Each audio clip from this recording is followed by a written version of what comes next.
Почитувани граѓани, почитувани медиуми. Непотизмот е главна карактерна одлика на оваа однародена и криминогена власт. Александар Кирацовски, во време кога е генерален секретар на СДСМ, си ја вработува својата сестра на работното место советник во Централен регистар со плата над 36.000 денари, како што објавија дел од медиумите. Дојде живот за фамилијата на Кирацовски. Ова е само продолжување на веќе познатата пракса за непотизам, која видовме со вработувањето на ќерката на Талат Џафери, синот на Мирослав Грчев во АД-Елем, мајката на Костадинов. Но и поделбата на високи суми на име на технолошки иновации на фирма на вице-премиерот Кочо Андјушев, снаата на Цветанка Ласкова, Хари Локвенец и низа други. Вработувањето на сестрата на Кирацовски не е единствен пример за непотизам и влијание од страна на овој висок представник на власта, како што пишуваат активисти на СДСМ на социјалните мрежи.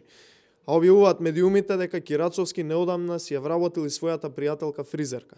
Ова не го тврди ВМРО ДПМН, ова го кажуваат видни партиски активисти на СДСМ како што е Мери Николова. Од опозиција ветуваа законска селекција и достапност на секое работно место за секој граѓанин, а сега си ги вработуваат роднините и блиските на високо платени работни позиции во администрацијата. Додека пак обичниот граѓанин без партиска книшка од СДСМ не може ниту да помисли да аплицира и да дојде во работна позиција во администрацијата. Дали работните места во администрацијата се достапни само за членови на СДСМ? Дали ова е достапноста на секое работно место до секој еден граѓанин? Дали се вистините наводите во медиумите дека не може да има вработување во РЕК Битола, Царина, јавното предпријатие Стрежево или во општина Битола, а претходно човек да не е на списокот на Кирацовски? Дали списокот на Кирацовски ја замени Агенцијата за администрација и тестовите кои се потребни за вработување? Доколку ова е случај, дали се ова европски стандарди кои што ги промовира СДСМ? Не, почитувани. Ова не се европски стандарди, ова се стандарди за непотизам од највисок ранг. Ова се стандарди за клиентелизам и партиско полтронство кои го тонат општеството и го влечат надолу.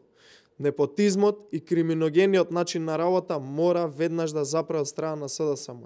Граѓаните сакаат Република Македонија да биде држава во која уставот и принципот на владење на правото ќе се почитува.